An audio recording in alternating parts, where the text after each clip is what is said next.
dia de vida, por uma semana.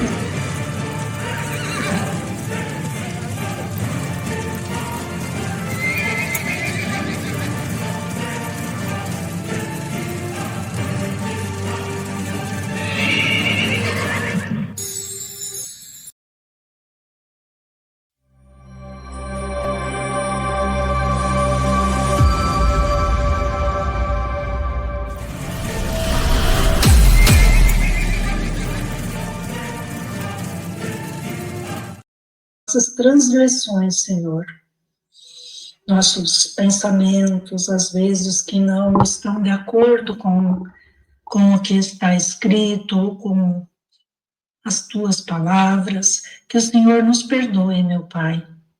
Abençoa cada irmão aqui que está na sala do Telegram, os nossos ouvintes, os que vão assistir, que mais tarde vão assistir, que o Senhor abençoe cada família, cada participante.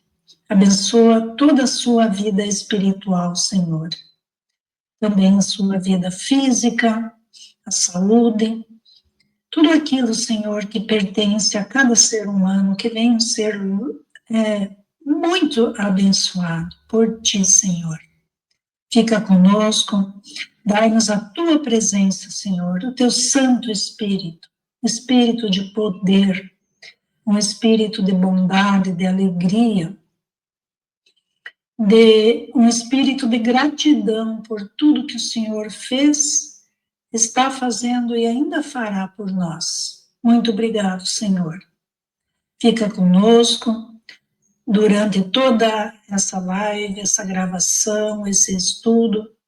É o que nós te pedimos, Pai, no poderoso, no grandioso nome do nosso Redentor e Salvador, Jesus Cristo. Amém. Amém.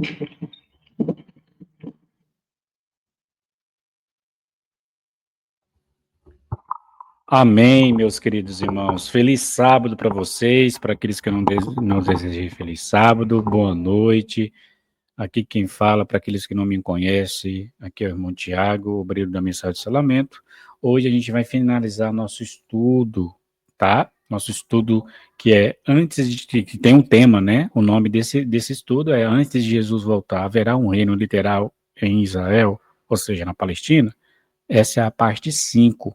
Se você não acompanhou a parte 5, a parte 1 até a parte 4, eu peço a você que entre em contato com qualquer administrador do grupo lá do WhatsApp e peça esses áudios. E também você é convidado a entrar no grupo de áudios e PDF, exclusivo para áudio e PDF. Você entrando ali, você vai estar ouvindo os áudios, os PDF, a literatura, né, dos materiais que vai ser colocado ali, e aí você vai ter um acesso de um arquivo, né, de arquivos de PDF que você pode imprimir e estudar em sua casa, né? Então, faça isso se você ainda não fez, faça esse gesto, né, de você entrar nesse grupo e participar conosco com os áudios, também com os PDFs, os arquivos, né? Aqueles que estão estudando conosco já tem um tempo, você, sentir no coração, compartilha. Aqueles que estão talvez chegando agora, e sente no coração em compartilhar essa mensagem, compartilha ao seu irmão de fé, compartilhe com aquela pessoa que está ali na casa do Senhor. A gente não sabe do coração de ninguém, né? Então, talvez essa pessoa está sem esperança na igreja, talvez está ao ponto de sair. Apresenta a mensagem de esperança.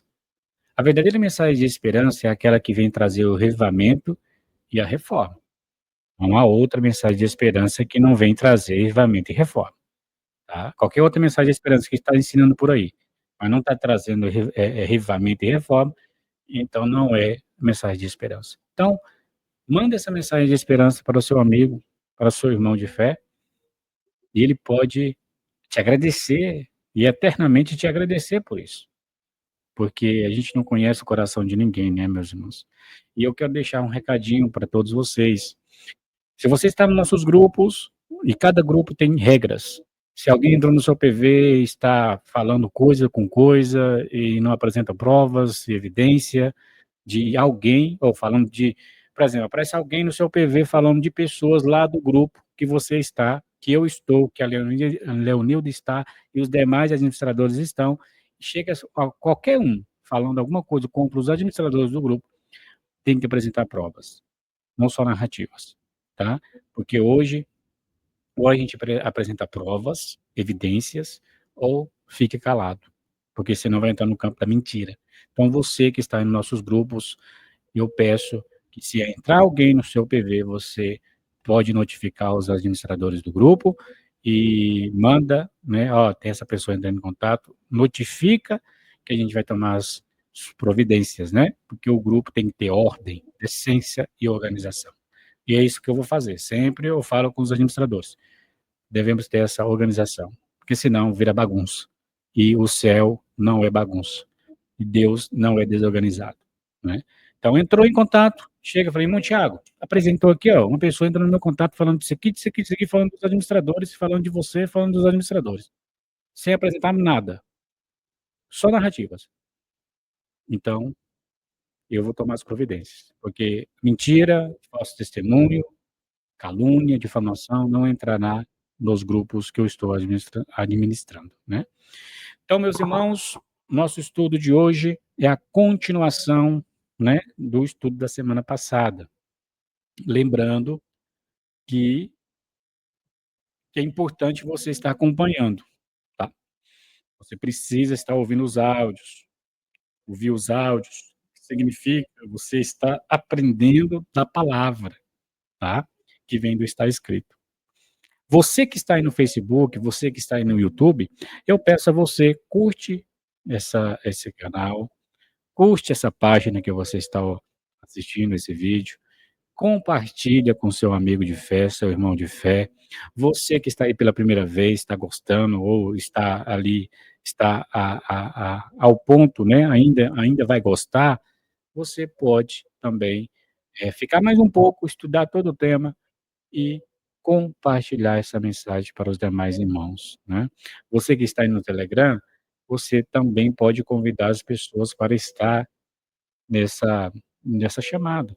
Você pode mandar no PV, lembrar aquela pessoa que está conosco ali um tempo, você pode entrar em contato e falar: "Ó, tá aqui o link, vai ter o estudo daqui já tá tendo o estudo, vamos lá acompanhar", porque a gente ajudando uns aos outros, a gente vai, né, vai estar ali apoiando uns aos outros em todos os momentos ali do estudo, e assim as pessoas vão ser lembradas, as pessoas vão achar legal, porque tem alguém ali se preocupando para estar na sala de Cristo. Então isso é bom, isso também, gera que uma amizade, né, com todos nós, uma família, fazendo essa família ser forte. Então, faça isso, se alguém está esquecido, você vai lá e lembra, se alguém tem uma dificuldade de entrar, você vai lá e ensina, e assim, um ajudando o outro, a gente vai chegar naquele objetivo que Cristo quer, que todos em Laodiceia venham saber dessa poderosa mensagem, né. Então, meus irmãos, vamos lá dar seguimento. Lembrando que no final do estudo eu costumo apresentar 12 perguntinhas, tá? Deixa eu ver se eu separei essas perguntas, eu já elaborei. Ok, tá elaborado essas perguntas. Sim, sim, com certeza. Aqui,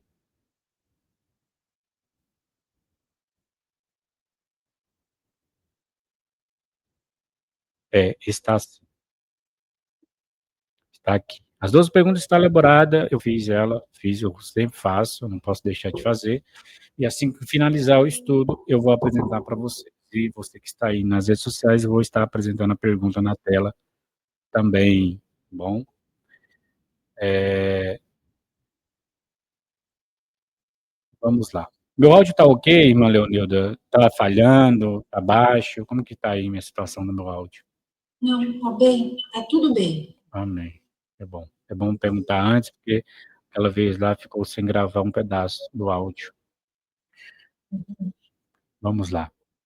Ok, nós paramos ali em uma nova divisão da terra. Então, antes de Jesus voltar, o Senhor vai estabelecer o reino dele e ele vai fazer o quê? Ele vai dividir a terra. Que terra? A terra prometida. A terra que foi dada ao povo de Deus e agora, nos últimos dias, através da descendência daquele povo que espalhou, agora com a sua igreja aqui na terra, essa promessa do concerto será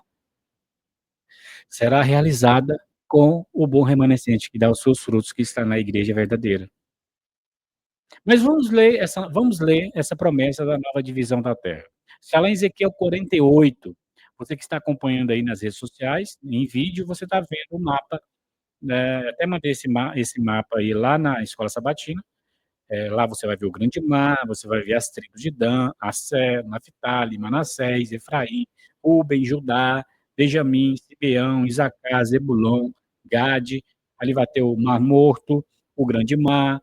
No meio vai ter a tribo de Levi, os sacerdotes, os príncipes de ambos os lados, né? Cidade.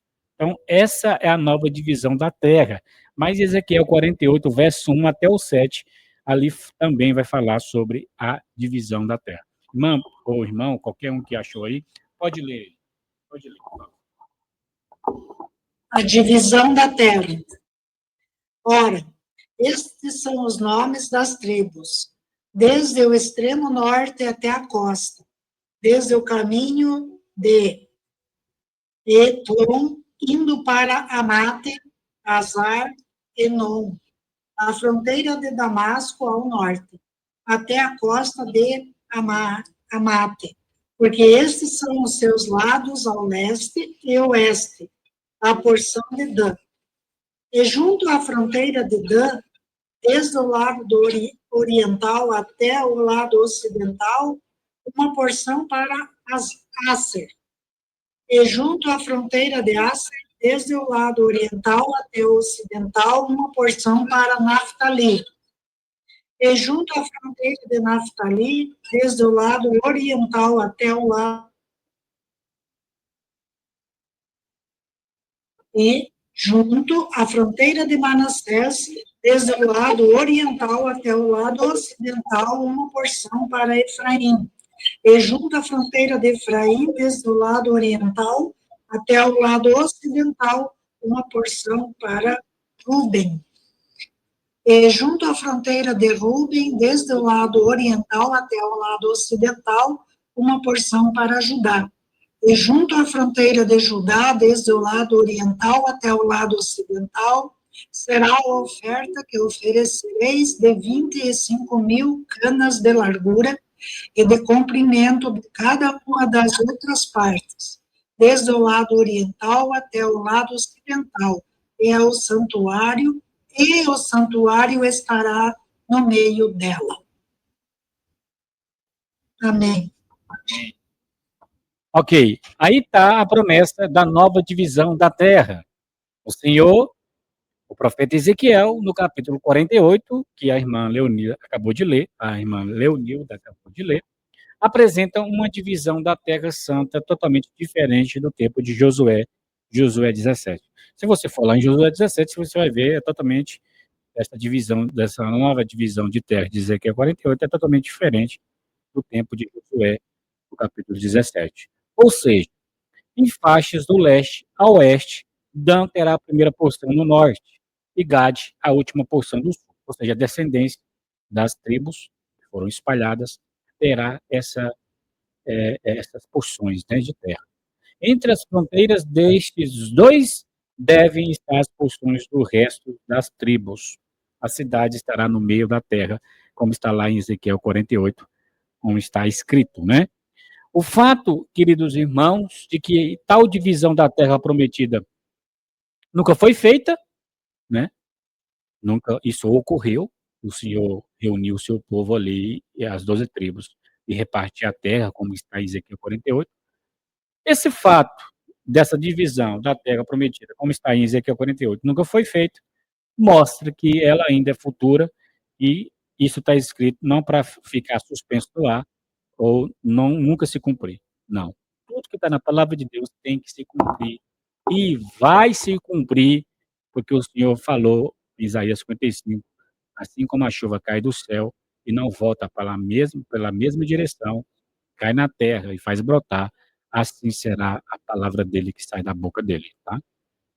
Se você acha que a palavra dele vai ficar suspensa, que mandaram escrever e ele não vai cumprir, vai ficar aí sem se cumprir, para contar historinha.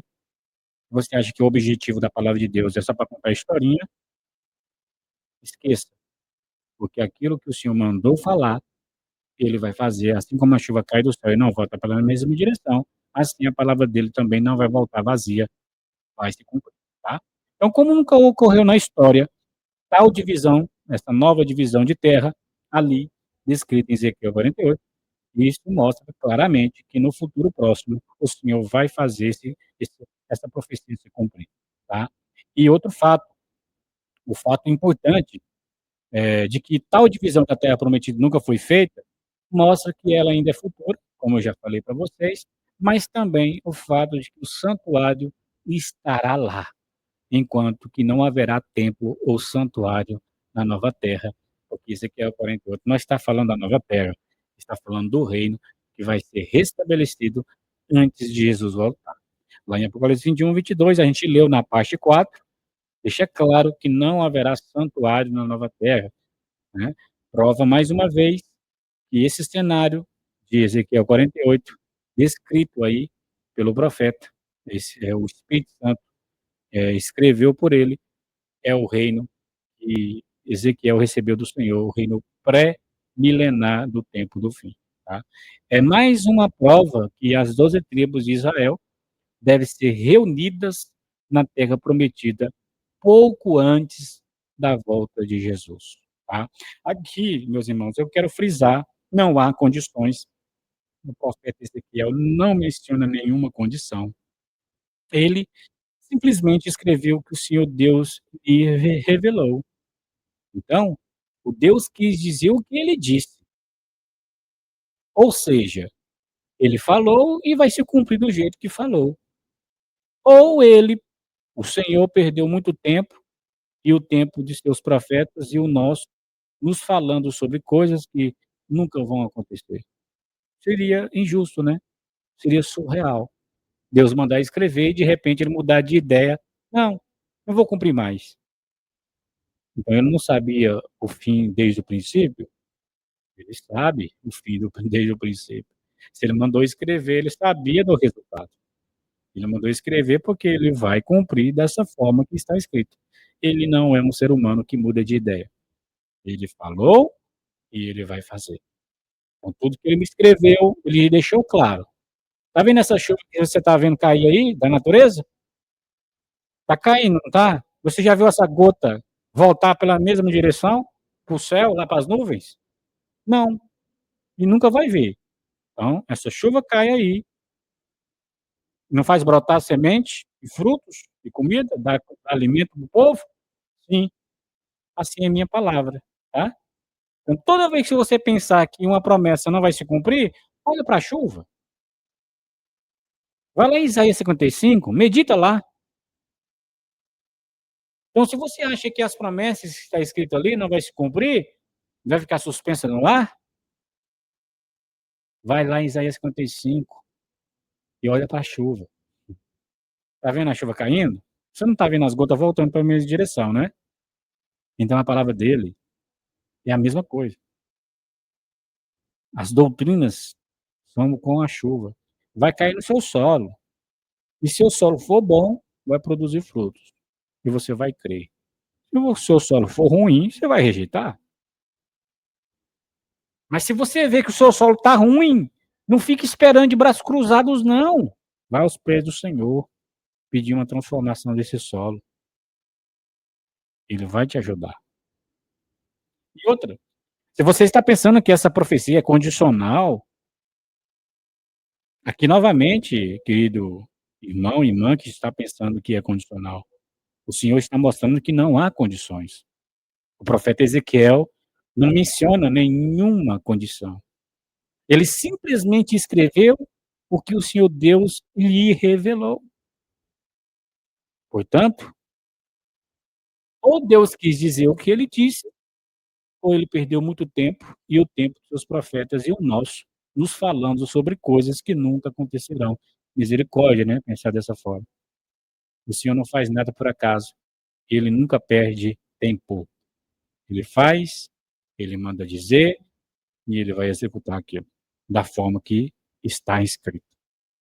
Agora, vamos explicar as declarações da irmã White, os textos que as pessoas pegam fora de contexto, pegando uma passagem isolada ali, assim como os evangélicos estão fazendo, né? Pegam uma passagem isolada para dizer que o sábado não é para guardar, que foi abolido na cruz, pega textos isolados, e tem os sermões que eles pregam, com outros textos isolados. Se você não for estudando a palavra, você vai acaba caindo. Assim, os adventistas incrédulos, que não crêem na promessa do reino, vai lá em alguns textos do Espírito de Profecia para tentar combater os textos do cano bíblico da luz maior. Então, eles estão querendo dizer que o escrito da irmã White está acima da Bíblia. Eles pegam os textos isolados, fora de contexto, para tentar derribar os profetas bíblicos que falam sobre o reino que vai ser restabelecido. E eu não posso fazer isso, né? Porque no momento que você pega os textos de um profeta moderno e tenta derribar a luz maior, você está pervertendo, você está com o espírito satânico. Você não está com o espírito santo. Você tem que harmonizar esses escritos pela Bíblia. Você não pode passar por cima da Bíblia. Ou os escritos se harmonizam com a Bíblia, ou a Bíblia esmaga o escrito. É a luz maior. Então, se a Bíblia está falando que vai ter o reino, e o texto fora de contexto que você pega aí tenta se opor à Bíblia, você está com o espírito de Satanás. Você está querendo lutar contra a Bíblia, pegando texto fora de contexto. E a sua interpretação, o seu contexto errado aí que você está tirando do espírito de profecia, a Bíblia vem e esmaga esse contexto que você quer aplicar para o povo. Não se sustenta, cai por terra. Então, a mensagem de Salomão, nesse momento, separou todos os textos que a maior parte do povo de Deus pega para tentar derribar a promessa que os profetas bíblicos estão falando que no tempo do fim vai restabelecer o reino de Cristo, antes dele voltar. Agora, quero a atenção de vocês, vamos examinar as declarações citadas no começo do estudo, né? Eu citei essas declarações e eu disse para vocês que a gente ia esmiuçar cada declaração daquela, como eu falei lá na parte 1, né, na parte 2 também, falei, citei essas citações, essas declarações da pena inspirada, que eles pegam e eles colocam de um jeito que parece ser contraditórias com a posição da mensagem do selamento, né? Mas devemos ter em mente, como eu sempre falo, que nenhum profeta entende tudo do início ao fim, tá? Quando vem uma verdade adicional, embora não contradiga a primeira, o primeiro mensageiro não expressará certas verdades nos termos tão explícitos do segundo mensageiro, tá? Então, dessa forma, elas parecem se contradizer entre si. Só parece, mas não é. Então, vamos citar algum exemplo. Aqui, Moisés. Moisés recebe e Paulo. Moisés recebe verdades e Paulo recebe verdades. Aí parece contradizer Paulo com Moisés, mas não se contradiz. E João Batista e Cristo. Então, o primeiro mensageiro, o segundo possa expressar alguns pontos de maneira diferente, ele se harmoniza fundamentalmente, tá? E outra coisa, tenha em mente, nunca esqueça disso, que não se pode derrubar o peso das evidências das escrituras, da palavra, da Bíblia, tá? Isso é um primeiro ponto que a gente tem que frisar antes de analisar os textos e antes de a gente rejeitar uma mensagem que vem da parte do Senhor. Você tem que ter em mente que não pode derrubar o peso da palavra de Deus, da Bíblia. Ela é a luz e a autoridade maior. Tá? Qualquer escrito que vier tem que estar sujeito à Bíblia e não derribar a Bíblia. Tá? Se você está pegando esses textos isolados do grande conflito, de alguns textos de outros livros da Pena Inspirada para tentar embalar, para dizer que a Bíblia está errada, ou a Bíblia está falando do reino, mas a irmã White está combatendo o reino, pode esquecer essa ideia, porque a Bíblia vai derrotar essa interpretação que você está criando e ela vai vencer. A palavra de Deus não perde, né? Então você vai ver que você está pegando texto fora de contexto e está tentando enganar as pessoas, assim como os evangélicos estão fazendo aí, os falsos evangélicos, pega texto fora de contexto para tentar dizer que a lei de Deus foi derribada, né, na cruz do Calvário. Ainda pega citações isoladas e pega outras e fica faz até sermão com isso e as pessoas acreditam, né? Uma grande classe de pessoas acredita nesse engodo, né? Qualquer um pode pegar um texto isolado e começar a interpretar do jeito que quer e passa uma aparência de ser verdade. Mas, na verdade, é engano. Tá? Agora, vamos explicar as declarações da irmã White, alguns textos aí, como eu mencionei na parte 1. Vamos lá para o primeiro texto. Mas, como eu sempre falo, tenha em mente também que não se pode derrubar o peso das evidências da palavra de Deus. Agora, o grande conflito, na página 322, é o primeiro texto que eles pegam, alguns textos, né? Pega esse aí, né? E vou apresentar outros. Eles pegam esse texto fora de contexto para dizer, tá vendo? Ezequiel está errado, Isaías está errado, Malaquias, Oséias, entre outros, está errado. A irmã White está condenando essa ideia de reino. Olha aí, ó, leia aí, ó. Eles pegam o texto fora de contexto e aplicam. Você tem que ter cuidado. Você tem que ler todo o texto, para você entender o contexto. Não fica aceitando só um pedacinho, não. Lê todo o texto. E aqui eu vou também apresentar textos da Bíblia, que eles pegam até de Jesus, para dizer que Jesus condena essa ideia de que o reino vai ser estabelecido antes da volta dele. Está colocando Jesus contra os outros profetas. Ou seja, Jesus inspirou os profetas a dizer sobre o reino e, de repente, Jesus mudou de ideia e agora está dizendo que não vai ter reino. Porque eles pegam o texto de Cristo, começa a torcer e aplicar a sua própria interpretação e passa para o povo. O povo aquela classe de irmãos nossos, que não tem o hábito de pesquisar a Bíblia por si mesmo, de pesar as evidências, acaba acreditando. E ainda repete, pega o texto isolado e passa adiante. Tá vendo aqui? Irmão Tiago está errado, ele está ensinando sobre esse reino antes da volta de Jesus. Isso é um absurdo. Olha aqui o grande conflito na página 322. A irmã White falando contra esse reino, falando que não vai existir esse reino. Mas quando você vai ler, não é nada daquilo. Ela está falando do reino na fase final, não no inicial. É estranho como que as pessoas, né? Eles não querem crer e não querem deixar as pessoas crerem. Igual o povo lá da época de Cristo. Vocês não deixam o povo entrar, vocês não querem entrar, e ao mesmo tempo vocês não deixam o povo entrar. Aí se torna mais complicada a sua situação perante Deus. Você não crê? Você não quer acreditar? Você não quer estudar? Ok, vai. Se é Baal, seguiu.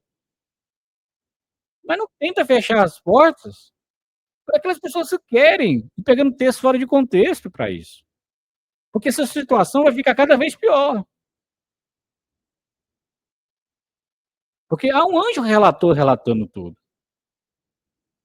Então, sua ação, o seu procedimento se torna pior, porque você está não querendo entrar. Tudo bem, livre-arbítrio seu. Você não quer estudar. Você não quer ser melhor adventista, você não quer reavivamento, você não quer reforma. Ok, tudo bem, eu te entendo. Só não concordo, mas eu respeito o seu livre-arbítrio. Eu não vou te forçar, e jamais farei isso, mas não tenta fechar as portas para aquelas pessoas que querem ser melhor adventista, com o texto fora de contexto, porque se você continuar assim, sua situação vai ficar muito complicada perante o Deus de toda a terra. Sua situação fica terrivelmente complicada, porque você não entra e não deixa os outros entrar. Aí aquele sangue naquelas pessoas vai cair sobre as suas costas. Aí eu não quero estar na sua pele. Então vamos lá para o texto.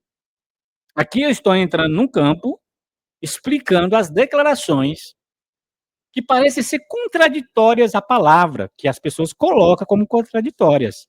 Coloca na sua interpretação particular, aplica o texto fora de contexto e vira um pretexto para rejeitar a mensagem do reino. O grande conflito, página 322. O que diz a pena inspirada aqui nesse texto? É um pedacinho pequeno que eles pegam, né? Interessante. Pega um pedaço pequeno e tenta embalar para dizer que não vai cumprir o reino aqui na terra antes de Jesus voltar.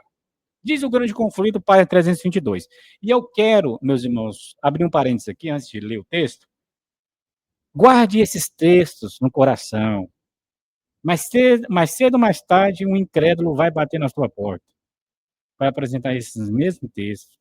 Então, por favor, guarde o áudio, ouça o áudio, guarde os textos, também está em vídeo também os textos. Eu vou colocar também no YouTube, texto, no Facebook já está sendo colocado. Guarde eles, porque mais cedo ou mais tarde um incrédulo vai bater na tua porta, que nós está rodeado de incrédulos. Mais cedo ou mais tarde eles vai bater na tua porta e vai apresentar esse texto fora de contexto do Espírito de Profecia, tá? Aí você já vacinado com a verdade, você vai mostrar a verdade para essa pessoa desavisada. Ó, esse aí é fora de contexto, lê o contexto. Ou a pessoa vai reconhecer que está errado, ou é muito presunçosa, muito orgulhosa e não vai querer entender esse ponto. Está fora de contexto. Ele vai continuar afirmando. Ou vai ser humilde bastante e vai reconhecer, realmente, é fora de contexto mesmo. Eu errei. Então vamos lá para o texto. O grande conflito, página 322. Eu vou fazer uma pergunta para ver se vocês estão entendendo mesmo. Diz a pena esperada: não poderá o seu povo receber o reino antes do advento pessoal de Cristo. E aí, irmãos, a serva do Senhor está dizendo esse pedacinho de texto, a gente vai entender o contexto, mas está aqui o pedacinho de texto, que as pessoas pegam para contradizer os outros profetas da Bíblia, né? Do reino que vai ser estabelecido. Não poderá o seu povo receber o reino antes do advento pessoal de Cristo. O que isso aqui significa, meus irmãos?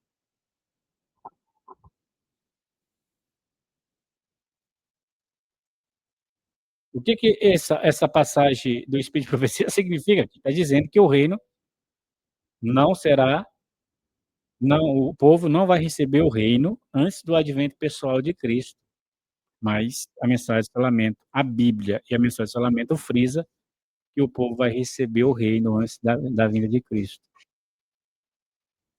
O que vocês entendem desse texto aqui, que acabou de ler aqui, acabou de ser lido para vocês? Vamos participar mesmo, eu quero saber se vocês estão entendendo a mensagem. Irmã Iraci, tem a Maria Goretti, Maria Souza, irmã Júlia, Cristiane, Cecília, Eliene, Elisene, Francisca, Luciano, Leonilda, tá tudo aí. Vamos lá. Aqui está falando o grande conflito para 322. Não poderá o seu povo receber o reino antes do advento pessoal de Cristo. O que Cristo está querendo dizer aqui? O que a serva do Senhor, esperado pelo Espírito Santo, está querendo dizer aqui? Que reino é esse aqui que está no grande conflito para 322?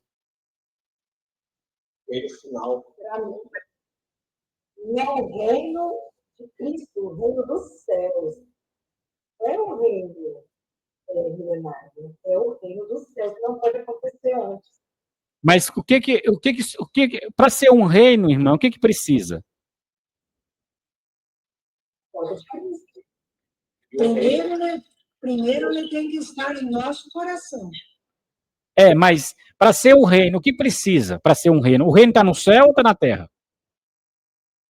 Terra, ele vem do céu, Jesus veio, né, trouxe para nós o reino, e agora nós temos que ter ele dentro de nós para daí nós formar aqui na terra. Eu não estou falando o rei do reino. Eu não estou falando do poder desse reino. Não estou falando do criador desse reino. Eu estou falando assim, o que é o reino? O reino se compõe em quê? Quando fala reino, o que vocês veem à mente? O que é um reino? É pessoas reunidas. Exato. É pessoas. Reino é pessoas reunidas. Não é pedaço de madeira, não é montanhas, né? É pessoas. Então, esse reino está no céu ou na terra? Que Jesus vai buscar? Está na terra. Quero ver as respostas dos outros irmãos também. Está no céu esse reino ou está na terra, irmãos? Na terra, como ela falou, eu confirmo. Ok. Mas aqui o Senhor está falando, no grande conflito, que não poderá o seu povo receber o reino antes do advento pessoal de Cristo. Mas a palavra de Deus está falando que esse reino vai ser restabelecido antes do advento pessoal de Cristo.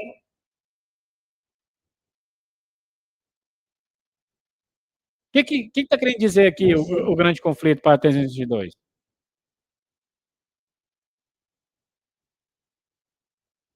Vamos lá. A serva do Senhor, esperada pelo Espírito Santo, está dizendo: não poderá o seu povo receber o reino antes do advento pessoal de Cristo. Vocês têm que entender isso aqui, irmãos. E mais cedo ou mais tarde, um incrédulo vai bater na sua porta com esse texto aqui. Aí o que você vai fazer? Vai entrar em contato comigo? Ô, irmão Tiago, me ajuda aqui, tá difícil para mim. Mas peraí, tá aqui o texto, tô falando contigo, tô explicando para você. Você precisa entender isso aqui, para você passar com suas próprias palavras e derrubar o incrédulo, como está escrito. Derrubar a filosofia dele, né? A filosofia é um texto fora de contexto. Vai demonstrar com a palavra e vai derrubar o incrédulo com a filosofia dele. Então, não poderá o seu povo receber... Oi? Filosofia é que não está em espírito, né? Ele está em material. Ele não está respondendo como Deus está pedindo. É uma interpretação particular da pessoa, embalada em uma explicação própria, que eles pegam um texto fora de contexto para criar um pretexto, para rejeitar a promessa do reino. Então, você precisa entender, cada um de nós precisamos entender, porque eu estou frisando muito, porque você precisa entender que na hora que o incrédulo bater na porta de vocês, vocês têm a reta verdade já na língua, na ponta da língua, para apresentar para o incrédulo. Explicar para o incrédulo. Né? Então vamos explicar agora o grande conflito. O irmão Ribamar, ele falou aí que é o reino na fase final. Foi o único que está agora que falou que é o reino na fase final. Eu queria que a irmã Leonil também ia responder da mesma forma. E é exatamente isso, irmão Ribamar, é exatamente isso. Então, quando alguém apresenta o texto para você, o grande conflito para 322, o que você vai responder, irmão Ribamar? É o reino na fase final, essa fase aí, né? A mensagem está fora do contexto quando se aplica que nós não habitaremos o reino na fase inicial. Claro que essa fase aí, nós não teremos o reino da glória na fase final, porque o texto convém. É simples isso. Exato. Ficou simples porque você prestou atenção nos estudos. Você entendeu e o Espírito Santo fixou, porque você se esforçou para isso. Aí, quando surgir isso aí, surgir esse conflito quando vier o inimigo trazendo o texto fora de contexto para ti, através de uma pessoa que está vivendo nem os princípios da mensagem adventista, o que você vai dizer? É isso que você vai dizer, e você não vai precisar lá no meu contato para perguntar para mim, você já sabe. Você, com as suas próprias palavras, vai responder o inimigo e vai dizer: meu irmão, minha irmã, chega aqui. Esse texto que me apresentou aí está fora de contexto. Quer saber o contexto correto? A irmã lá está falando do reino final, imortal. Mas eu não estou ensinando o reino que vai ser estabelecido imortal. Eu estou ensinando ainda mortal. Não confunda as coisas. Não confunda. Então, aqui o texto, o grande conflito, página 322, a serva do Senhor está falando o reino na fase imortal. E mais uma vez eu enfatizo, não há contradição aqui. Irmão, a gente não está contradizendo os profetas bíblicos, porque o mesmo Espírito que inspirou os profetas bíblicos, inspirou ela. Não pode ter contradição. Você lê um texto difícil no Espírito de Profecia, você não pode derribar ou estar o peso das Escrituras, das evidências da Bíblia. Ou está escrito. Então, se você está lendo esse texto no grande conflito, ou alguém te mandou, você não pode pegar um pedaço de texto fora de contexto para tentar derribar os outros profetas bíblicos. Você está caindo na cilada do inimigo que está querendo colocar um profeta contra o outro. O Espírito Santo traz harmonia, não divisão. Se você analisar o texto, o contexto dessa afirmação do grande conflito, página 322, que diz: não poderá o seu povo receber o reino antes do advento pessoal de Cristo, você vai, de uma forma fácil, ver que a Ellen White estava falando sobre o reino em sua fase final ou completa, quando Jesus voltar e os santos serão revestidos de imortalidade, como está lá em 1 Coríntios, capítulo 15, versos 51 até os 53. Por quê? Porque ela recebe a instrução do Espírito Santo e ela escreveu isso no mesmo parágrafo. No mesmo parágrafo da página 322, ela vai escrever o contexto do que ela está querendo dizer. Ela não está falando do reino na fase inicial, ainda mortal, que os profetas bíblicos estão falando. Que os profetas bíblicos escreveram pela inspiração do mesmo Espírito Santo que inspirou ela. Então, é só ler o texto mais completo, ler o texto no seu contexto, que você vai entender o que ela está querendo dizer. O que ela diz no mesmo parágrafo, na página 302 do Grande Conflito? Ela vai dizer: o homem em seu estado presente é mortal, corruptível. O reino de Deus, porém, será incorruptível. O Grande Conflito, página 322. O mesmo parágrafo, ela está dando o contexto. Mas o que a Bíblia ensina sobre o reino pré-milenar? É o reino ainda fase mortal, onde vai ter aleijados, onde vai ter 3 categorias de crianças, onde vai ter velhos e velhas com bengala na mão. Não está falando do reino imortal. Não mistura. Não tenta dar uma de esperto, ou seja, ser usado pelo espírito de Satanás para tentar iludir a mente do povo, contexto fora de contexto, para tirar o povo da verdade presente. Não faça isso. Há um anjo anotando tudo que você está fazendo. E você acha que você vai escapar disso? Você que pega texto fora de contexto aí. Ah, não, mas meu pastor que mandou. Ah, o pastor que mandou você fazer isso? Então você não é seguidor de Cristo, nem do Espírito Santo? Então você já escolheu que lado que quer servir? Não é o que está escrito? Ah, é o seu pastor, ah, a sua família, ah, o meu amigo. Ei, você tem que ter consciência própria. Não fica se purificando e santificando atrás de ninguém. Você tem que viver o que está escrito. Sai dessa escravidão. Você tem livre-arbítrio. Você vai ser julgado individualmente.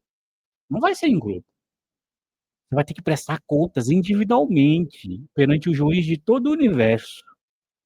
Não adianta você gaguejar e nem colocar a culpa nos outros. Deus vai te mostrar. Você tem que pesar as evidências por si mesmo. Ou você pesa as evidências por si mesmo, ou você vai ser condenado. A salvação é individual. E outra, lembre-se que a mensagem do selamento não ensina que seremos imortais antes da vinda de Cristo. Tá? Ah, mas eu ouvi falar que a mensagem do selamento fala isso, faz isso. Ah, você ouviu falar? Mas peraí, cadê a prova? Cadê o que está escrito aí? Mostra ali as passagens que a mensagem ensina. Mostra aí. Não, eu ouvi falar. Ah, você é aquele fofoqueiro que ouviu falar. Não tem evidência nenhuma, mas está passando para o povo. Você está virando fofoqueiro. A mensagem do selamento ensina que a imortalidade começará com a sua vinda, com a vinda de Jesus nos ares, e os profetas bíblicos estão falando do reino na fase mortal, ainda corruptível. Enquanto a irmã White fala sobre o reino completo, aí no Grande Conflito, página 322. Todos revestidos de imortalidade. Isso aí será só na vinda de Cristo. Exatamente. A mensagem do selamento fala sobre o reino ela fala porque os profetas bíblicos falam, um após o outro. E esse reino que a mensagem do selamento fala, que os profetas falam, é em sua etapa inicial, mortal. Mas por que a serva do Senhor não o disse da mesma maneira que a mensagem do selamento? Sabe por quê, meus irmãos? Ela não podia e não tinha a luz completa sobre o reino pré-milenar. Mas isso não significa que a mensagem do selamento a contradiz. Apenas não é explicitada de uma forma tão clara, com a mesma clareza que a mensagem do selamento ensina. Ela não tinha todos os raios de luz sobre esse ponto. Ela nunca recebeu toda a luz. Ela nunca falou que recebeu toda a luz. Ela falou que só recebeu vislumbres da luz. Vislumbres. Agora, podemos fazer a mesma comparação com a mensagem de João Batista e a Cristo. João pensava que o reino seria estabelecido literalmente na época do primeiro advento de Cristo. Mas Cristo, ao invés disso, falou do reino espiritual e não do reino físico. Mas João Batista cria que seria no primeiro advento de Cristo. Mas Cristo não estabeleceu o reino.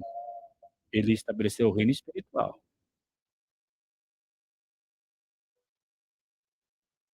Agora, queridos irmãos, a serva do Senhor tinha vislumbres do reino pré-milenar. Ela tinha vislumbre. Ela escreveu um, um, um texto, está no livro O Maior Discurso de Cristo, página 108. Olha o vislumbre que ela tinha desse reino. Deus não revelou para ela toda essa luz dos profetas antigos sobre esse reino pré-milenar. Mas o que ela escreveu lá no Maior Discurso de Cristo, página 108? O reino da graça de Deus está sendo agora estabelecido? Diz a serva do Senhor. visto que corações têm estado sobrecarregados de pecado e rebelião se rendem à soberania de seu amor. O completo estabelecimento do reino de sua glória, porém, não ocorrerá senão na segunda vinda de Cristo ao mundo. O maior discurso de Cristo, página 108. Aqui, mais uma vez, ela frisa o completo estabelecimento do reino de sua glória. Mas o reino da graça de Deus está sendo agora estabelecido no coração. O completo será quando Jesus voltar.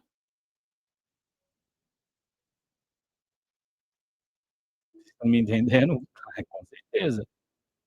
O completo estabelecimento será na vinda de Jesus. Em nenhum momento os profetas bíblicos, nem a mensagem do selamento, ensina que o completo estabelecimento do reino será antes da volta de Jesus. Ah, mas eu ouvi falar que a mensagem do selamento ensina sim. É, mas você ouviu através de um servo de Satanás, que é mentiroso. Vai da mentira. Você ouviu de alguém que serve a Satanás, que gosta de mentir também, juntamente com ele. Porque a mensagem de selamento não ensina isso. Em nenhum momento eu abri minha boca para falar que a mensagem de selamento ensina isso. É melhor falar que não gosta da promessa. É melhor falar que não crê, porque não vem de acordo com as suas ideias e expectativas a mensagem. É melhor falar que não vem através do ídolo que você ama, a mensagem não está vindo através desse ídolo, e você não aceita, porque não veio através do seu ídolo. É melhor você falar isso, do que você ficar inventando e mentindo. Ser sincero. Fala assim, não, se tivesse vindo através do meu pastor, eu ia crer, mas não vem. Igual uma pessoa falou para mim, se você fosse acadêmico, estivesse falando com os acadêmicos, tudo que vocês estão falando sobre o reino, sobre a purificação, eu ia acreditar. Mas você não é acadêmico, então tudo que você fala entra no ouvido e sai no outro. É, tem que ser acadêmico para a pessoa ouvir. Então, se ele estivesse na época de Cristo, ele não ia ouvir a mensagem de Cristo, porque Cristo não foi acadêmico, João Batista também não foi, e estudou na escola teológica. Os apóstolos, a maioria deles também não estudou. E aí? Na época de Cristo, você ia rejeitar a mensagem, então. Porque você só crê na mensagem se for pessoas de status acadêmico. Então, você não olha para a mensagem, você olha para status. E Deus está mostrando a sua hipocrisia, está revelando o seu caráter.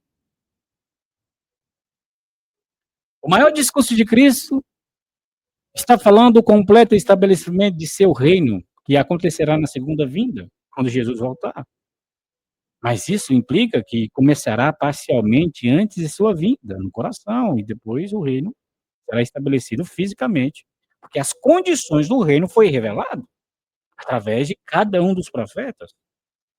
O reino de Cristo começará antes, onde tem velhos e velhas com cajado na mão, onde tem 3 categorias de criança, onde tem os gentios sendo buscados, e aonde tem a reunião do povo que está espalhado nos 4 cantos da terra. Enquanto os santos ainda são mortais. Mas este reino que começa antes da vinda de Cristo atingirá o clímax na segunda vinda de Cristo. Quando os santos se tornarem imortais. É só na vinda de Cristo. Portanto, meus queridos irmãos, mais uma vez, não há contradição aqui. Até o irmão White, o Tiago White, ele declara que o reino, ele diz, o reino em sua condição de pedra é contemporâneo, por um tempo, com os reinos perecíveis deste mundo. Está correto? O reino é pessoas, é várias pessoas, é milhares de pessoas. Não está falando do rei, está falando do reino de Cristo, ou seja, os representantes de Cristo. É contemporâneo, por um tempo, com os reinos perecíveis deste mundo. Quando você fala Brasil, você está falando do reino, Brasil. o povo brasileiro. É um reino.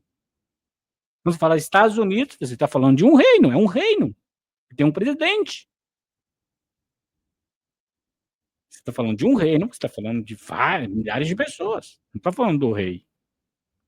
São os representantes, o reino de Cristo aqui na Terra, é essa pedra, que é o reino, os representantes de Cristo. Vamos para outra citação, deixa eu colocar aí na telinha para vocês. 2 páginas do grande conflito que eles pegam para dizer que o reino da Bíblia, antes de Jesus voltar, não vai se cumprir. Tá? O grande conflito, página 347 e página 416. Vamos para essas 2 páginas. O que diz lá? O grande conflito, página 347, primeiro. Diz a pena inspirada: este reino está ainda no futuro. Não será estabelecido antes do segundo advento de Cristo. Na página 416. O reino de glória ainda não foi inaugurado. Só depois que termine a sua obra como mediador, lhe dará Deus o trono de Davi, seu pai, reino que não terá fim. Lucas 1, 32 e 33. O grande conflito, página 416. Agora, meus irmãos, mais uma vez, a resposta a essas 2 referências da pena inspirada é a mesma do grande conflito, página 322. A mesma resposta. A irmã White está falando do reino em sua fase completa, ou culminante. Mais uma vez, lembre-se que o reino atinge sua plenitude na volta de Cristo, quando todos os justos mortos se unem aos justos vivos. Desde o fim do tempo da graça, Cristo se tornará Rei dos Reis e Senhor dos Senhores. Quando os reinos deste mundo se tornam os reinos de nosso Senhor e de seu Cristo. E ele vai reinar pelos séculos dos séculos, como está na palavra. E note que o grande conflito, página 347, declara que o reino é estabelecido no segundo advento, enquanto na página 416 afirma que não será estabelecido até que sua obra como intercessor seja terminada. Então, ele receberá o reino, ou seja, o trono de seu pai Davi. Em outras palavras, para você entender, numa passagem ela declara que o reino se estabelece na segunda vinda, enquanto em outra ela diz que será no fim do tempo da graça, quando a obra mediadora de Cristo tiver terminado no santuário celestial. Isto em si mesmo prova que o reino é progressivo, como já vimos isso aí. As evidências declaram isso aí. Ou seja, ele cresce. Ele começa e ele cresce. Ele começa, ele é pregado no mundo inteiro e depois ele estabelece. Ele cresce. Então esse reino cresce e atinge seu auge na segunda vinda, quando Jesus voltar nos ares no último dia e transforma nossos corpos no abrir e fechar dos olhos. Mais uma vez, a mensagem do seu lamento não contradiz as declarações de Ellen White. Em outras palavras, as declarações da mensagem do seu lamento não negam a evidência bíblica de que o reino começará um pouco mais cedo em sua fase inicial, ainda em carne mortal, corruptível. Eu tenho que frisar bem, porque às vezes as pessoas interpretam mal o que eu falo.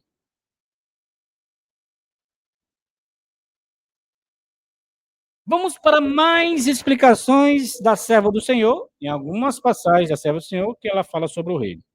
Vamos explicar as declarações da irmã White agora em mais evidência. Em Primeiros Escritos, deixa eu beber uma água aqui. Em Primeiros Escritos, página 75 agora. Essa é a declaração que muitas pessoas pegam. Está lá em Primeiros Escritos.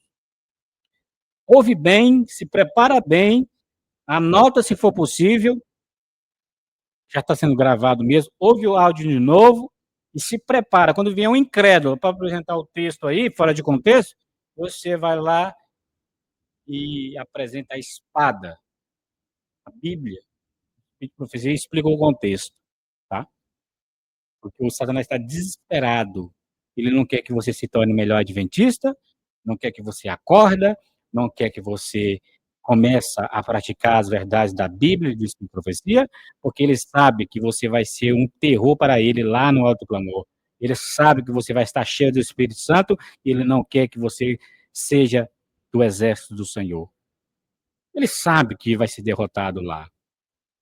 Então, ele vai te enfraquecer através de textos fora de contexto, através dos seus agentes, que estão na igreja do Senhor. Ele também tem seus agentes aí, e tem muitos. Através da mensagem que a gente está vendo, muitos. É através da mensagem que a gente vê a hipocrisia por debaixo da aparência. Está no coração. É através de uma mensagem que se revela a intenção do coração. Primeiros Escritos, página 75. O que diz lá? Vi também que a velha Jerusalém jamais será reconstruída. Até uma vez eu expliquei para a irmã Cecília, né, sobre esse ponto lá depois da escola sabatina. Mas aqui eu vou entrar em detalhes, aprofundar mais. É o espaço para a gente apresentar também para os irmãos que estão lá fora, não sabe. Aqui, queridos irmãos, deve-se considerar cuidadosamente o que ela quis dizer. Analise comigo, reflita comigo. Se você está dizendo que essa citação de Primeiros Escritos, página 75, ela está falando contra o restabelecimento do reino que vai ter lá em Jerusalém, você está entrando em um campo perigoso, onde você está dizendo que ela é uma falsa profetisa. Ela quis dizer que Jerusalém nunca poderia ser reconstruída fisicamente. É isso que ela está querendo dizer em Primeiros Escritos, página 75? Que Deus nunca mais poderia estabelecer um reino na Palestina? É isso mesmo que você está querendo dizer? Através desse texto fora de contexto? Se esse fosse o caso, a irmã White estaria em grave violação de um dos principais testes de um verdadeiro profeta. Qual que é o principal teste de um verdadeiro profeta, para testar se é um verdadeiro profeta? Que o que eles predizem deve acontecer. Então, se você está pegando o Primeiros Escritos para 75 para dizer que o reino não vai ser restabelecido, que a irmã está falando contra, que não ia ter nada ali, jamais a Jerusalém será reconstruída, você está dizendo que ela é uma falsa profetisa, porque lá hoje tem um reino construído lá. Tem cidades construídas lá, tem um primeiro-ministro, tem presidente, tem governador, tem prefeito. E agora? Você está falando que Jerusalém jamais seria reconstruída, então você está dizendo que ela é uma falsa profetisa, porque lá tem, lá foi reconstruído. Mas vamos lá, vamos entender o contexto. Eu vou te ajudar. Você entendeu mal o contexto, eu vou te ajudar aí, para que você possa estar entendendo o que ela está querendo dizer aí, né? Mas raciocine aqui comigo. Se isso fosse verdade, que Jerusalém nunca seria reconstruída, teria feito dela uma falsa profetisa. Por quê? Porque Jerusalém está reconstruída hoje. Veja, quando a senhora White, a irmã White, fez essa declaração, em 1850, a Jerusalém ainda não estava reconstruída na medida em que vemos hoje. Uma cidade próspera e movimentada lá. Esse processo começou em 1948, quando o Estado de Israel foi oficialmente formado e reconhecido como uma nação. Bem mais de 100 anos após a sua declaração, em 1967, Israel capturou Jerusalém e fez dela o que ela é hoje. Mais uma vez, nós entendemos mal o que ela quis dizer. Ela não está falando nada de reino aí. E ela não está falando nada dessa Jerusalém que a gente conhece aí hoje. Ela está falando da velha Jerusalém, aquela lá de matança de animaizinhos, de templo, aqueles ritos. Ela está falando daquilo. Ela não está falando do rei, do presidente que está lá, dos governadores que estão lá, das empresas que estão lá, do povo que está morando lá. Não está falando nada disso aí. Não é essa Jerusalém que será reconstruída, é aquela velha, com matança de animaizinhos, de cordeiro, aqueles ritos que tinha no passado. Para a gente entender melhor o que ela quis dizer, precisamos entender o contexto dessa passagem. Vamos entender o contexto, porque ela escreveu isso e porque Deus mandou escrever? Foi na década de 1850. Muitos cristãos da época de 1850 sustentavam que eles tinham que converter o povo judeu ao cristianismo, porque acreditavam que os judeus iriam receber as bênçãos prometidas do Antigo Testamento, que Deus ia usá-los para terminar o evangelho para o resto dos gentios do mundo. Então, para esses cristãos, na época de 1850, a fim de iniciar o cumprimento das Escrituras, era imperativo que eles fossem e convertessem os judeus a Cristo lá em Jerusalém. Na verdade, essa ideia ainda hoje é popular entre milhões de evangélicos em todo o mundo. Agora, você que é um estudante das profecias, vai ver o contexto dessa afirmação e vai ver que a serva do Senhor está condenando a ideia de alguns adventistas, guardadores do sábado, que não tinham essa crença popular, que era o seu dever ir à antiga Jerusalém. Por isso que a serva do Senhor fala lá em Primeiros Escritos, página 75, né? Seu dever de ir à antiga Jerusalém, entendendo que tem uma obra a fazer ali, antes que o Senhor venha, diz a irmã White, que tal missão não realizaria nenhum bem real, que levaria um bom espaço de tempo para levar alguns judeus a se tornarem crentes, mesmo na primeira vinda de Cristo, quanto mais no seu segundo advento. Primeiros Escritos, página 75. Você está vendo o que ela está combatendo aí? Essa ideia, essa interpretação errônea de alguns guardadores do sábado querendo inventar coisa, querendo pegar filosofia e interpretações dos evangélicos e trazendo para dentro, e a serva do Senhor vai lá e dá um basta. Para com isso. Vocês vão quê? Jerusalém para converter judeus que rejeitam Cristo? Isso aí levaria um bom espaço de tempo para levar alguns judeus a se tornarem crentes, mesmo na primeira vinda de Cristo, imagina como no segundo advento. Perda de tempo. Não faça isso, guardadores do sábado. Não faça isso, você, adventista, que tem essa ideia errônea. Ela está combatendo é isso aí. Ela não está falando de reino dos profetas, que na Bíblia está falando desse reino, não está falando desse reino. Mas a pessoa não quer acreditar no reino, aí vai pegar qualquer texto que acha, fora de contexto, aí coloca fora de contexto. Eles não creem. Isso é se esconder atrás dos escritos da irmã White. Igual os judeus de outrora, na época de Cristo, fazia. Na época de Cristo, eles também se escondiam atrás dos escritos de Moisés. Aí Jesus falou para eles: vocês não creem em Moisés. Isso é só uma aparência de vocês. É só religião aí. O coração de vocês não crê em Moisés, porque Moisés falou de mim. Se vocês crescem em Moisés, não ia crer em mim. Está vendo que a religião, não seja religioso, seja cristão. O religioso segue aquele padrão bonitinho. Aquela capa, né? Aparência de piedade, mas nega a eficácia dela. Seja cristão genuíno, como está escrito nas mãos. Não seja religioso. O religioso segue regrinhas, aquele padrão, e se aquele grupo não aceitar a mensagem, ele também não aceita. Vira religioso. Jesus mostrou a hipocrisia daquele povo, a liderança judaica, a igreja judaica. Vocês não creem em Moisés. Moisés falou de mim. Vocês estão interpretando tudo errado aí.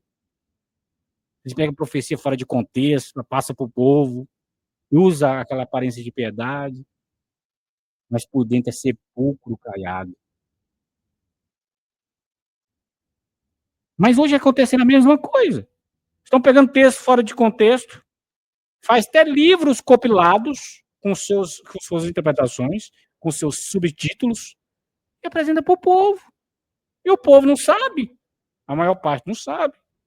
Acaba acreditando. Graças a Deus que tem os atalaias, viu? Fiéis. E vai mostrar a verdade. Graças a Deus. Porque se não tivesse, estava perdido. Aqui, a irmã White, em 1 Escritos, página 75, está frisando essa ideia errônea de ir lá em Jerusalém para converter judeus, que essa ideia diabólica não dá certo. Perca de tempo. E a mensagem do selamento não ensina essa ideia errônea de forma alguma, de tem que ir lá em Jerusalém, converter judeus e judeus. Não, não, não. A mensagem não busca converter a Cristo judeus incrédulos, como está lá em 1 Escritos, página 75. Que alguns aguardadores do sábado queriam fazer isso. Então, meus irmãos, a mensagem do selamento, em vez disso, mostra a partir da palavra, não é a partir do que o irmão Tiago pensa, do que o ministro pensa, não. De acordo com a palavra, a partir das escrituras, que Deus estabelecerá o seu reino com sua igreja hoje. O contexto da declaração dos primeiros escritos escreveu o irmão Rutef, o mensageiro do Senhor. Ele diz, revela que se refere ao movimento sionista judaico e mostra que o propósito declarado desse movimento de restabelecer uma pátria nacional judaica, centrada em Jerusalém, propriamente dita, nunca será realizado como está lá em Primeiros Escritos, página 75, e que nunca a antiga Jerusalém será reconstruída de acordo com a interpretação sionista, e nunca os judeus não cristãos serão os súditos do reino.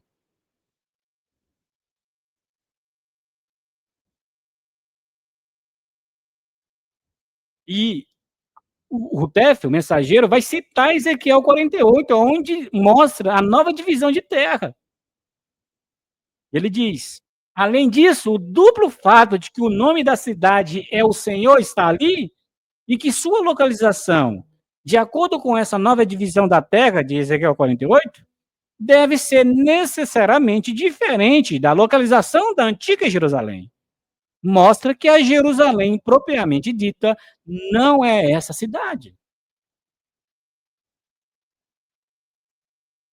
Não é isso, meus irmãos? A serva do Senhor estava condenando a ideia de alguns adventistas.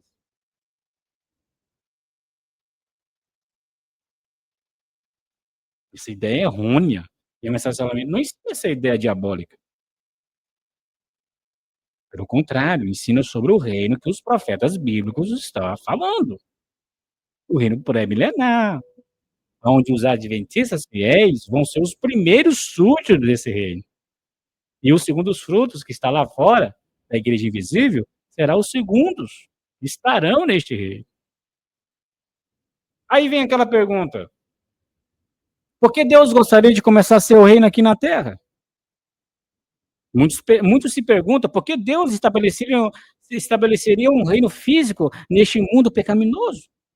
Qual seria o objetivo de ter um reino assim agora? Pergunta eles. A resposta a essas perguntas vem do próprio Deus que fez a promessa. Ele quer, queridos irmãos, você que está acompanhando aí, que os não convertidos o vejam por si mesmos. Ele quer demonstrar seu amor justiça e poder para salvar até o máximo o seu povo, ainda em carne mortal, em um mundo amaldiçoado pelo pecado. Em Ezequiel 36, verso 17 até o 38. Vamos lá? Em Ezequiel 36, verso 21 até o 23. Na verdade.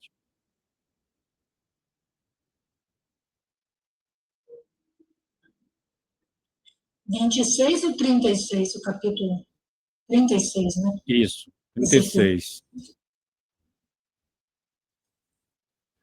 Do 25 até o 27. Do 21 até o 23.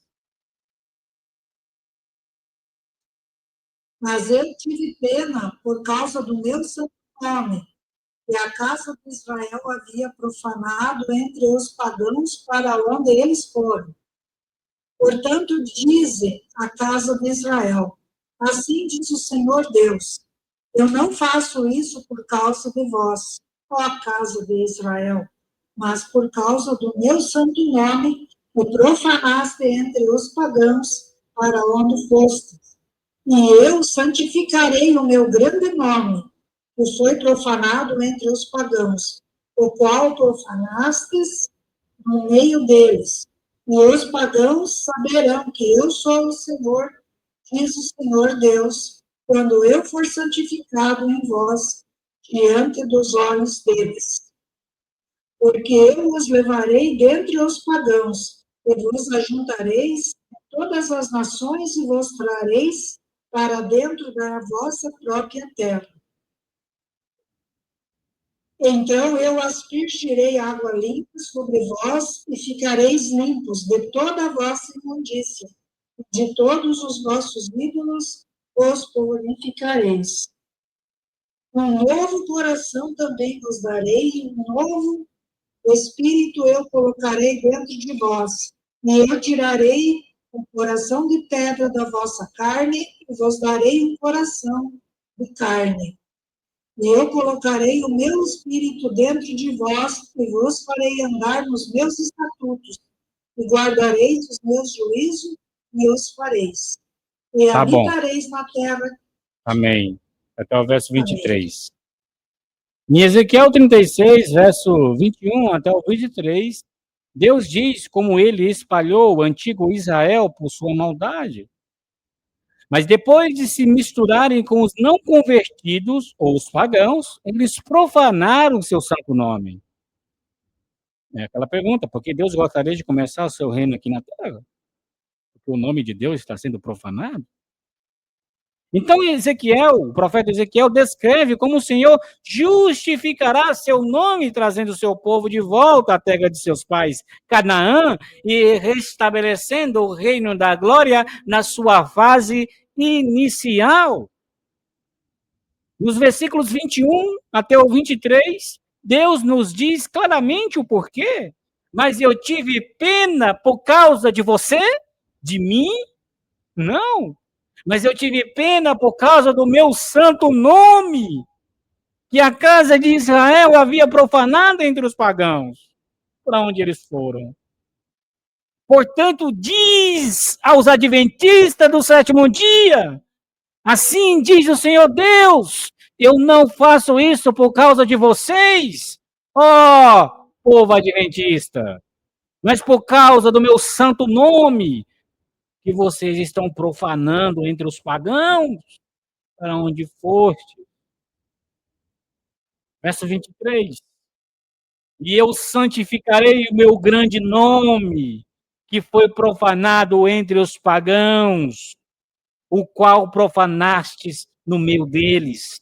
E os pagãos saberão que eu sou o Senhor, diz o Senhor Deus, quando eu for santificado em vós, em vocês, diante dos olhos deles. Ezequiel 36 está respondendo a tua pergunta, querido irmão, querida irmã, porque Deus gostaria de começar o seu reino aqui na terra. Está aí a resposta. Está claro a resposta? Tá. Como é que o Senhor glorificará o seu nome? O Senhor responde no verso 24, porque eu os levarei dentre os pagãos, e vos ajuntarei de todas as nações, e vos trarei para dentro da vossa própria terra. Não é para você ficar na terra do pagão, não. É para você voltar para a vinha. Não, mas eu aprendi com o meu pastor que eu tenho que ficar fugindo até a vinda de Cristo. Porque o deixado para trás 2.0 que eles ensinam parece ser o mais aplicável para nós.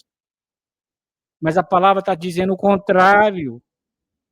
Ele está dizendo que o nome dele está sendo profanado, e ele vai santificar vocês para que os pagãos saibam que existe o Deus de Israel. Não é para você ficar fugindo, não, adventista. Olha, está escrito, porque eu os levarei dentre os pagãos e vos ajuntarei de todas as nações e vos trarei para dentro da vossa própria terra. É para a vinha que ele está querendo te trazer, não é para fugir dos inimigos, não. Não é para você fugir da presença dos inimigos, não é para você enfrentar os inimigos com a palavra, com a espada. Então, meus irmãos, o versículo 36 volta a enfatizar a razão. Ezequiel 36, capítulo 36 e verso 36. O que diz lá? Então, os pagãos que sobraram, olha, os pagãos que sobraram, não pode ser o céu, tá? Nem na nova terra. Ao vosso redor, saberão que eu, o Senhor, edifico os lugares arruinados e planto naquele que estava assolado. Eu, o Senhor, o falei e o farei. Ezequiel 36, verso 36. Aqui não há condições. O Senhor está dizendo, eu, o Senhor, falei e o farei. Pronto. Ah, mas o meu pastor não acredita. Problema dele. Você tem que acreditar, está na palavra. Você tem que ir atrás da palavra. Você não vai se purificar e santificar atrás dele, vai? Ele vai te salvar no dia de juízo? Ele vai dar um cartão assim, ó. Aqui, ó, Senhor, cartão aqui, ó. Eu salvei ele. Existe isso? Não. Ele não vai te salvar, por que você está se purificando e santificando atrás dele? Vai te salvar? Está escrito que não vai. Na verdade, se você continuar se santificando e se purificando atrás dele, mais cedo ou mais tarde você vai estar com ódio dele no tempo do juízo, você vai vontade de despedaçar ele. Enganou. Cuidado. Agora vamos para, para as evidências que os que não gostam da mensagem, eles vão lá, vai lá em Cristo, vai lá na passagem bíblica de Cristo, está em Lucas 17, 21. Lucas 17, 21, vamos lá vamos lá na leitura, onde eles pegam, agora eu vou entrar no campo bíblico, aonde eles pegam textos isolados da Bíblia agora, eles não se contentam com o Espírito de profecia, eles vão para o texto bíblico. Vai pegar textos isolados de Cristo para dizer que o reino não vai ser restabelecido. Vamos lá, Lucas 17, 21.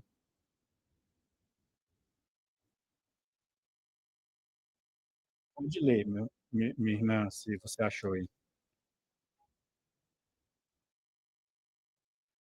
E nem eles dirão, ele aqui, ele ali, porque eis que o reino de Deus está dentro de vós. E agora? Pegou esse texto isolado aí? Ué, peraí. O reino está dentro de nós, irmã. E agora? A situação é essa aí. Mas os profetas estão falando que vai ter um reino físico, onde vai ter velhinhos, com bengala, 3 categorias de criança, onde os gentios serão buscados. Mas Jesus está falando aqui que o reino está no coração. Como explicar isso, irmã? Ele começa no coração. Tem que ser isso, né, irmã? Exato. Quando eu começo a compreender a mensagem do reino, todas as outras mensagens das profecias, Então, isso começa dentro de mim. Isso. Né? Aí sim vai se realizar fisicamente, vai se realizar e o reino vai acontecer aqui na Terra antes do ajuntamento. Isso. Se a afirmação de Lucas 17, 21, se essa afirmação em questão diz o mensageiro, Rutef, o que ele diz? Se a afirmação em questão significa que não haverá um reino de Deus na Terra, então, pelo mesmo raciocínio, também deve significar que não haverá nenhum reino no céu. E se não houver nenhum reino na terra e nenhum no céu, então nossa esperança é em vão. Manter esse ponto de vista é tomar a posição de que não haverá um reino literal nem na terra e nem no céu, mas apenas um reino espiritual dentro do coração. Tal raciocínio reduz o tema do reino a algo absurdo. Portanto, antes que o reino de Deus seja estabelecido nessa terra, ele deve, de fato, estar espiritualmente estabelecido dentro de nós, se quisermos ser qualificados para a admissão quando ele estiver fisicamente estabelecido, assim na terra como no céu. Portanto, o reino de Deus dentro de nós é o regime da vida espiritual, o pré-requisito para uma herança no eterno reino de Deus. O mensageiro foi perfeito aí. E o reino está dentro de você, que é espiritual, então não tem um reino na terra, também não tem no céu. E se não tem na terra, que ele vai buscar para levar para o céu, vamos à esperança do céu. Acabou a esperança. Ele, na verdade, tem 3 etapas, né? Sim, é isso que Jesus está frisando aí. Ele começa no coração, depois vem o físico, o reino mesmo se cumprindo, o literal, e depois vem o final, o reino final. 3 etapas. Mas o povo quer pegar textos isolados para tentar passar para o povo, para tirar o povo do caminho. A intenção deles não é receber uma bênção. A intenção deles é lançar dúvida, é tirar a tua coroa. Eles trabalham para o inimigo. Uma grande classe de irmãos não está trabalhando para Cristo, o inimigo. A mensagem de salvamento chega e está mostrando o caráter das duas classes.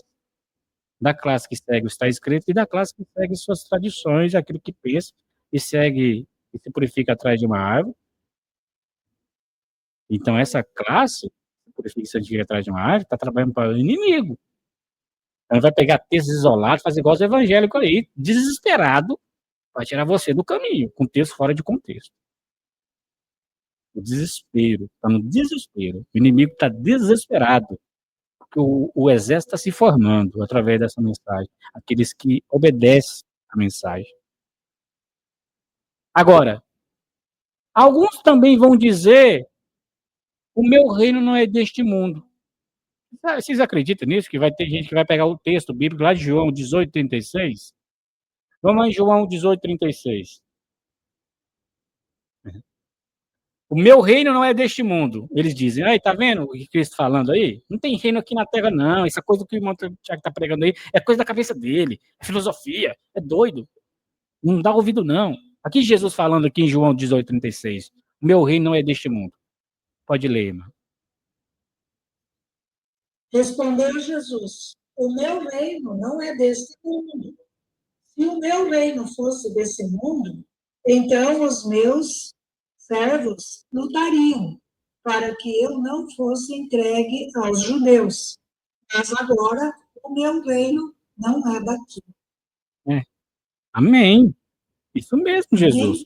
Amém. Isso mesmo, Jesus. Nós cremos exatamente isso. Seu reino não é deste mundo. E agora, irmão, como explicar isso, meus irmãos? É que eles pensavam lá, os judeus, os romanos, que ele veio para resolver as questões deles lá, política, estabelecer um reino aqui na Terra e resolver todas as questões que eles tinham. Aí eu respondo que não. O reino dele não é desse mundo, o reino dele é do céu. Mas aí Vamos entender de uma forma mais detalhada esse ponto, porque para passar para a pessoa que chega com esse texto isolado, você tem que explicar de uma forma bem detalhada para essa pessoa entender. Vamos lá. O nosso Senhor aí não poderia estar dizendo, mas antes de eu explicar aqui, João 18:36, eu gostaria de noticiar aí um ponto aqui do estudo. Vou ficar meia hora a mais, tá? Porque amanhã não vai ter estudo, amanhã vai ter leitura, né? Da mensagem de salvamento. Então, eu vou querer finalizar esse estudo, porque está quase acabando. Aí, então, eu vou passar aí meia hora do horário. E vocês não quiserem ficar até essa meia hora, aí vocês podem sair. Não precisa nem falar, nem justificar. O áudio está sendo gravado, e eu vou colocar aí no Telegram o áudio, aí você ouve depois. Tá? Mas eu vou passar meia hora. Já estou avisando, tá? A gente finalizar esse estudo, porque eu tenho que passar o questionário também e 2 perguntas. Vamos lá. Jesus não poderia estar dizendo que o seu reino não será estabelecido aqui na terra? Aí em João 18:36. Afinal, Jesus já teve um reino antes, com Israel na Palestina. Se ele fala que o reino dele não é deste mundo, então por que ele fez um com Israel no passado? Hum? Aí ele mudou? E você sabe que Jesus não muda, né? É o mesmo Deus ontem, o mesmo Deus hoje, o mesmo Deus sempre. Ele estava dizendo, irmãos, que o seu reino, você tem que explicar assim, cada um de vocês, da mesma forma. Ele está simplesmente dizendo que o seu reino não é do mesmo espírito e caráter do mundo. Nesse sentido. Não, Jesus está aí dizendo que o reino dele não é do mesmo espírito e caráter, porque ele já teve um reino na Palestina antes. Vou te explicar melhor, vem cá, vou te explicar aqui o contexto. Aqui Jesus está falando que o reino dele não é deste mundo, é no espírito e caráter, porque o reino deste mundo se prevalece com a força, com exército, com bombas, com ataques. Mas o reino que ele vai restabelecer e o reino que ele vai levar para o céu é um reino que ele é de paz, não prevalece pela força. Porque o próprio Jesus, na mesma citação, ele enfatiza: se o meu reino fosse deste mundo, ou seja, se o meu reino fosse de princípio, de espírito e caráter deste mundo, os meus servos lutariam. Você percebeu que o reino dele não é desse mundo quando os servos de Cristo não lutou para. E Pedro tentou fazer, lutar por Cristo. Aí cortou a orelha, mas Jesus falou: não, não, não, não faça isso. Meu reino não é deste mundo, ou seja, não é desse espírito aí, não, de espada, de matar as pessoas. Não. Porque ele mesmo fala na mesma passagem, ele declara: se o meu reino fosse deste mundo, ou seja, desse espírito e caráter, os meus servos lutariam, e vocês não iam tocar a mão. Os anjos vinham e vocês não iam tocar nele. Você está vendo aqui o contexto que quer apresentar para derribar a mensagem do reino é vã, não se sustenta? Cristo já teve um reino aqui na Terra, ele espalhou esse reino. Seria surreal ele dizer que o reino dele não é deste mundo, ele já teve um. Então você está dizendo que Deus mudou, ele se arrependeu de ter um reino aqui. E ele não é homem para se arrepender. Mas o Espírito de Profecia explica isso aí. O que ela diz lá na parábola de Jesus, página 33? Ela diz: o embrião, contido na semente, cresce pelo desenvolvimento do princípio vital que Deus nele implantou. O que diz mais? Seu desenvolvimento não depende de meios humanos. Assim é com o reino de Cristo. Há uma nova criação. Os princípios de desenvolvimento são diretamente opostos aos que regem os reinos deste mundo. Governos terrenos prevalecem pelo emprego da força, pelas armas, mantém o seu domínio. Mas o fundador do novo reino é o príncipe da paz. Parábola de Jesus, página 33. Já perceberam? Os governos terrenos prevalecem pelo emprego da força, pelas armas, mantém o seu domínio, mas Cristo, que é o líder desse reino, ele não permite que os seus servos lute com armas e domine o povo com força. Pelo contrário, ele é o príncipe da paz. Ele está dizendo que o reino seria estabelecido nesse princípio. O que Jesus realmente quis dizer? Quando Jesus disse a Pilatos, o meu reino não é deste mundo, João 18:36, muita gente entende errado. A maioria pensa, então o reino de Deus é só lá no céu, algo espiritual, invisível, longe da terra. Mas o texto que eu e você, mas o texto que está aí, João 18:36, baseado tanto na Bíblia e no Espírito de Profecia e na mensagem de ensinamento, deixa claro que não é bem assim. Quando o Senhor fala não é deste mundo, é igual, não joga o jogo do mundo, em outras palavras. Jesus não estava dizendo que o seu governo nunca vai pisar no planeta Terra. Afinal, a Bíblia diz que a Terra será renovada. Ele estava falando sobre a origem e o estilo do seu governo. O jeito do mundo funciona na base da força, da política suja, da guerra, da imposição. Se você quer manter o poder aqui, você precisa ter exércitos de armas, bombas. O jeito de Jesus funciona na base de princípios divinos. Ele disse: se o meu reino fosse igual aos daqui, meus servos estariam brigando fisicamente para me defender. Como eles não estavam puxando espadas, isso provava que a vibe do reino dele era outra. Ele não está falando que não vai ter reino aqui. Ele está falando que não vai ter o reino no espírito e caráter mundano. A explicação da serva do Senhor na parábola de Jesus deixa claro. O texto cita claramente para reforçar a ideia de que o método diferente. Ela usa a comparação de uma semente. Uma semente não precisa de um mecânico ou de uma força bruta para crescer. Ela cresce porque Deus colocou vida nela. O reino de Deus é igual. Ele não vai ser estabelecido por golpes de Estado, revoluções armadas ou decretos políticos, enquanto os governos humanos se mantêm pela força pela polícia, exército, medo. O reino de Jesus é fundado pelo príncipe da paz. É uma nova criação, algo que nasce de dentro para fora, pelo Espírito Santo e não pela espada.